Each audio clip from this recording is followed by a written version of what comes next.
Komisi Nasional Hak Asasi Manusia meminta istri Irjen Verdi Sambo, Putri Chandrawati berbicara jujur terkait keterlibatannya dalam kasus pembunuhan berencana Brigadir Yosua. Komisioner Komnas HAM Sandrayati Muniaga menilai hal ini penting agar kasus hukum tidak berlarut-larut. Kami sangat menghormati proses hukum yang berjalan. Kami juga mengingatkan tentang hak-hak dari Ibu PC. Namun kami juga ingin mengingatkan pada semua pihak, termasuk Ibu PC juga, untuk tetap terbuka dan jujur dalam proses ini agar proses hukum ini tidak berkepanjangan. Penetapan istri Verdi Sambo Putri Chandrawati sebagai tersangka kelima pembunuhan berencana Brigadir Yosua Huta Barat tak lepas dari temuan rekaman CCTV yang selama ini dikabarkan rusak. Lalu apa yang bisa didapat dari temuan rekaman CCTV ini untuk mengungkap keterlibatan Putri Chandrawati dan motif pembunuhan Yosua? Sudah bergabung ahli digital forensik Abimanyu Wahyu Widayat dan kriminolog Adrianus Meliala. Selamat petang, Abah, Pak Andri, sehat selalu? Alhamdulillah, selamat petang. Alhamdulillah, baik. Saya ke Abah. Abah, kemarin Dirtipindo menyampaikan soal temuan CCTV ini. CCTV yang selama ini hilang, rusak. Bisa Anda gambarkan, Bah, pendapat Anda soal kaitan temuan CCTV ini dengan penetapan Ibu PC, Putri Chandrawati sebagai tersangka? Oke, selama ini kan dugaan yang masih selalu meluas adalah siapa dan alat apa yang rusak, ya kan, di situ dan di mana. Saya sudah sempat bilang, saya ulang sedikit, sempat bisa dibilang kameranya yang rusak atau kontrolernya atau hard disknya. Kemudian sekarang dengan ditemukannya ini dan kemudian bisa di-recover, berarti sudah jelas bahwa lensa itu yang bukan lensa ataupun bukan controller, bukan hard disknya tetapi mungkin hanya controller yang rusak. Nah, dengan controller rusak berarti hard disknya masih aman, terbukti bisa di-recover. Kalau memang ini dari sana, tetapi kalau ternyata juga berdasarkan pernyataan dari kemarin dari press conference bahwa ditemukan ada juga laptop Dell dan kemudian Microsoft Surface tablet yang menjadi barang bukti, ada kemungkinan jadi memang sudah rusak, sudah dirusak ininya habisnya, tetapi sempat sudah di-copy, sudah disalin ke komputer. Karena kalau tanpa menyebut komputer dan tablet, kemudian ini adanya baru rusak aja, berarti udah nggak ada harapan lagi, kita nggak bisa ngapa-ngapain. Tapi sejak disebutnya adanya tadi dua perangkat tersebut, saya yakin jadi sebetulnya memang sudah dirusak, atau bukan sudah rusak, walaupun ada keadaan tidak berfungsi, tetapi sudah sempat di backup. Oke, Gitu. Abah, kalau yang tersebar di media dan diputar juga tadi, kami perlihatkan kepada pemirsa Kompas TV, itu yang tersebar itu, kalau Anda lihat itu bagian-bagian atau hasil editing kalau yang Anda lihat? Jelas itu merupakan hasil editing lah, ya. Nah, sekarang saya buka saja, saya kasih lihat. Kalau kita ngelihat sekarang CCTV yang ada di garasinya FS, ya, itu yang kita lihat ada 2 kendaraan. Ini bukan analisa saya saja, saya biar masyarakat juga melihat logikanya, gitu ya. Bahwa sekarang dilihat kendaraan yang warna hitam, itu kendaraannya terkompres. Dan kemudian saat layarnya itu ditampilkan itu dengan formatnya 1:1. Padahal kalau layar CCTV biasanya 4:3 atau 16:9 lebar, melebar, bukan kotak. Dengan demikian berarti ada area yang dipotong. Silahkan kita perhatikan date timestamp-nya.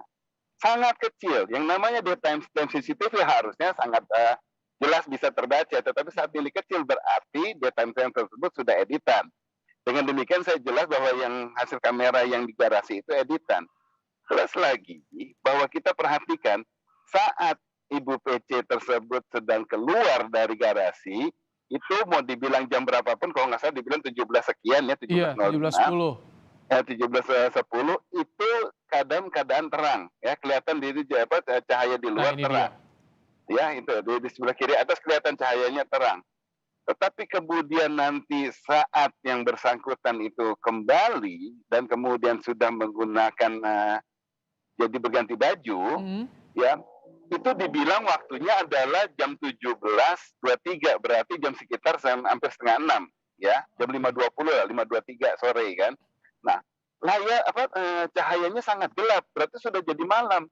Nah, daerah mana di Jakarta yang jam 5 setengah 6 sore itu sudah gelap, yang ada masih rada redup, bukan sampai Masih gelap. terang ya? Biasanya jam-jam 6 Ya, lewat tuh masih agak terang bahkan ya? iya masih ada terang lumayan. Kita bicara CCTV loh. Oke. Ya, kita bicara CCTV bahwa yang namanya CCTV selalu diupayakan menangkap intensitas lebih kuat. Jadi Mhm. kalau ada perbedaan warna, cahaya apa segala, dia akan diupayakan untuk mampu lebih nyala Baik, karena dia ada automatic infrared.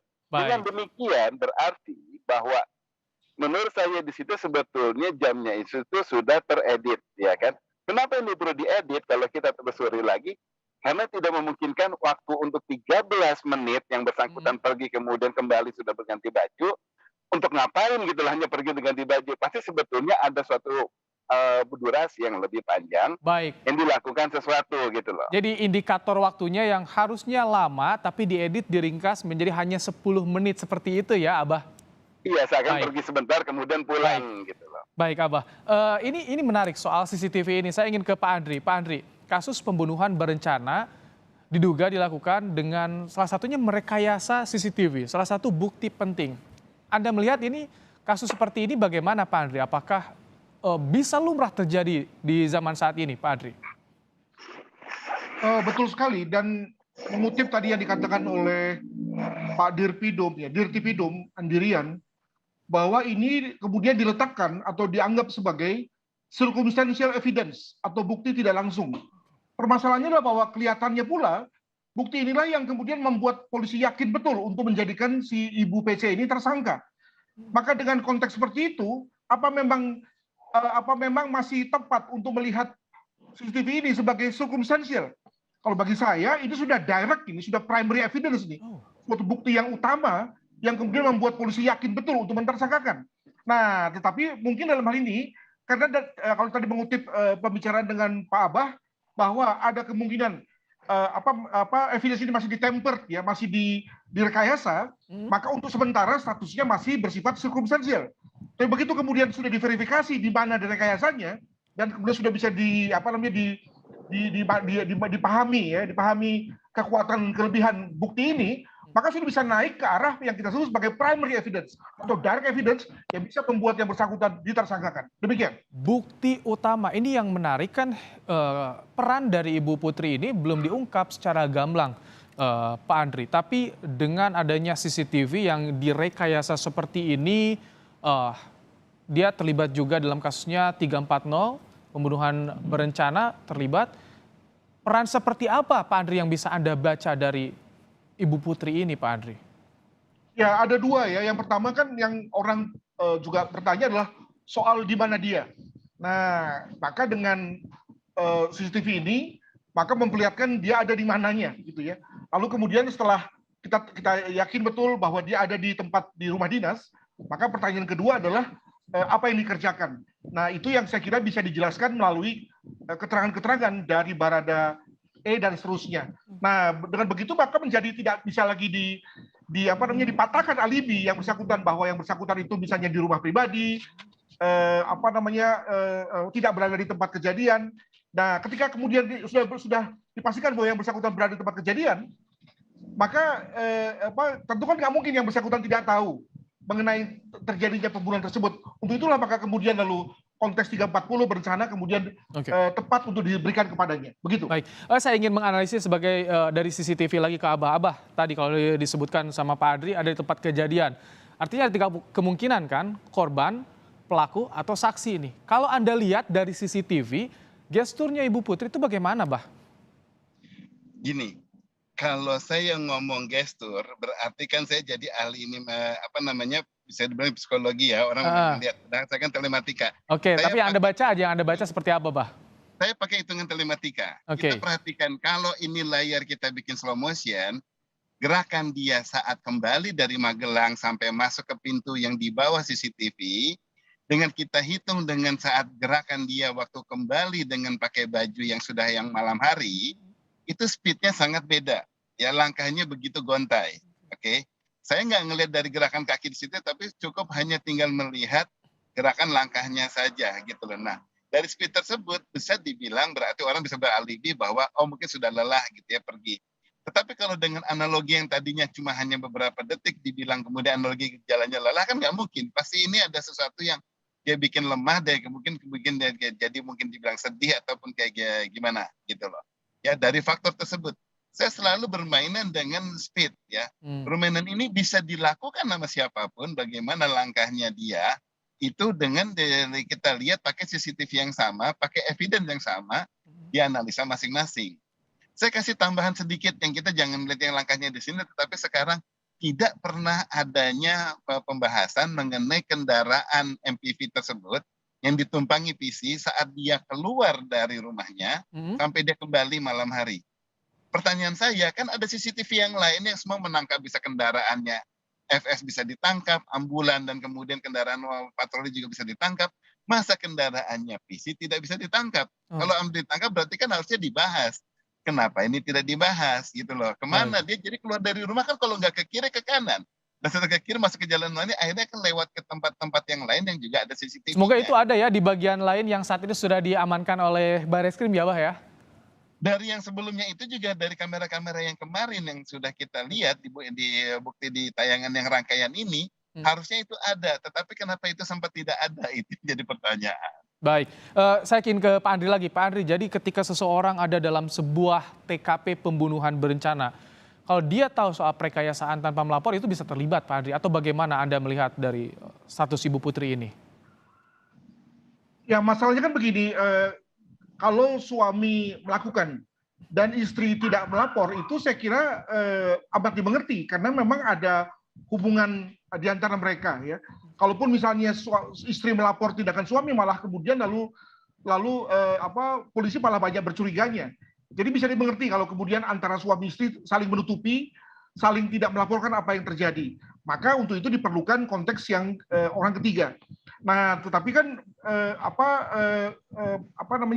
ketika orang ketiga ini sudah mulai bicara dalam hal ini Baradae, maka lalu kemudian diharapkan lalu kemudian si kesaksian dari si suami dan istri lalu kemudian makin membuat terang perkara. Hanya juga jangan lupa bahwa juga tidak terlalu tepat juga untuk mengharapkan keterangan yang benar dari seorang tersangka, apalagi ketika keduanya sudah dinyatakan sebagai tersangka, mengingat tersangka tentu pasti tidak akan menginkriminasi atau menjebak dirinya sendiri dengan pernyataan bersalah. Untuk itu maka sekali lagi hati-hati dengan pernyataan bersalah apapun dari suami istri ini, mengingat pasti akan cenderung untuk melindungi ketimbang untuk menyatakan yang sebenarnya. Begitu. Oke, artinya ini bisa juga yang tadi Anda sampaikan saling melindungi. Nah, Abah, kalau tadi di awal kita singgung soal modus merekayasa kejadian kriminal dengan mengedit CCTV atau bukti ini seperti apa sih, Bah, modusnya? Apakah CCTV yang sudah diedit bisa dipulihkan atau ada catatan-catatan sendiri, Bah? Normalnya suatu CCTV kalau dia dalam keadaan yang biasa itu selalu penyimpanannya biasanya berdurasi standar, mungkin disimpannya per 10 menit ya.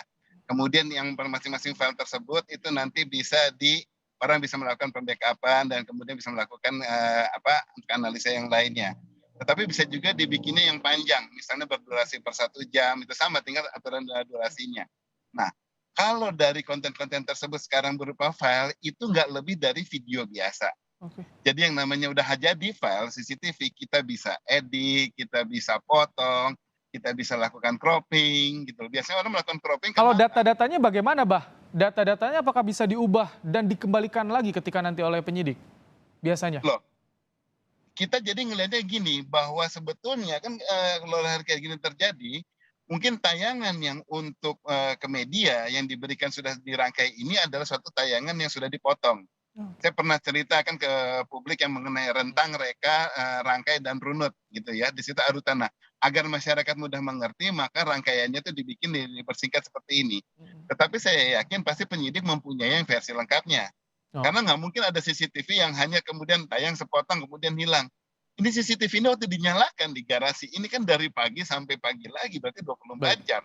Gitu kan, nah dari yang kayak gitu juga yang ada di jalanan di mana-mana juga sama gitu. Nah, dari rangkaian tersebut sekarang kalau dibilang hilang, berarti yang hilang yang mana gitu loh. Hilang beneran atau hanya dimatikan gitu.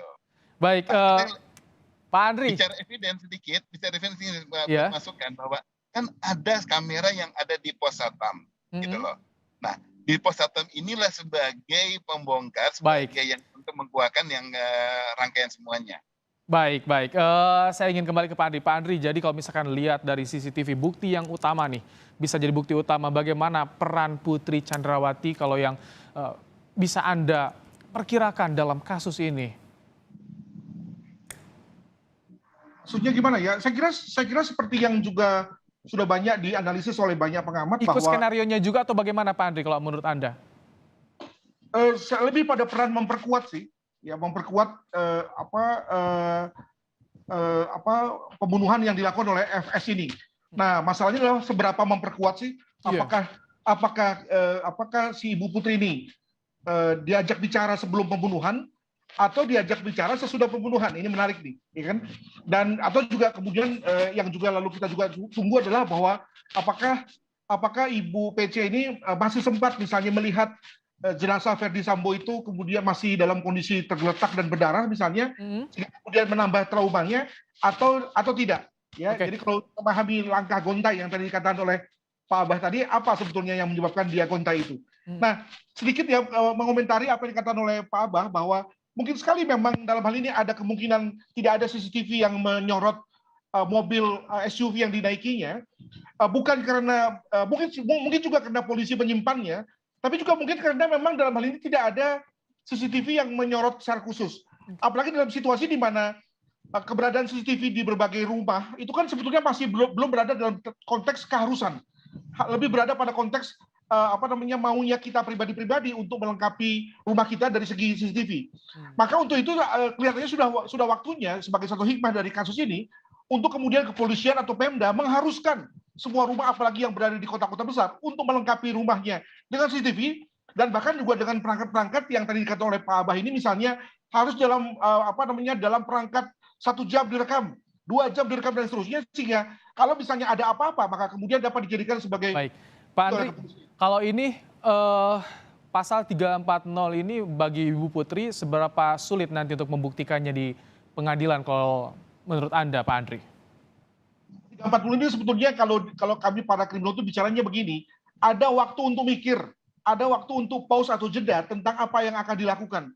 Nah, dengan kata lain, asumsinya begini, bahwa ketika penembakan sudah terjadi, lalu atau akan dilakukan, maka kemudian si Ibu Putri itu dikonsul, diajak serta untuk bicara, mau diapain nih orang nih, gitu ya. Nah, maka ketika kemudian lalu keputusannya adalah membunuh si Brigadir J, maka diasumsikan juga kemudian Ibu PC telah ikut serta. Nah, jadi dengan kata lain ada waktu untuk bagi dia untuk berpikir, ikut serta dalam keputusan untuk membunuh itu. Begitu. Itu dia, ada waktu sebetulnya untuk ikut atau tidak. Itu yang harus diambil kesempatan. Baik, terima kasih Pak Adrianus Meliala, kriminolog, dan juga Abimanyu Widayat, pakar digital forensik, telah berbagi pandangan dalam program Kompas Petang sore hari ini. Sehat selalu Bapak-Bapak.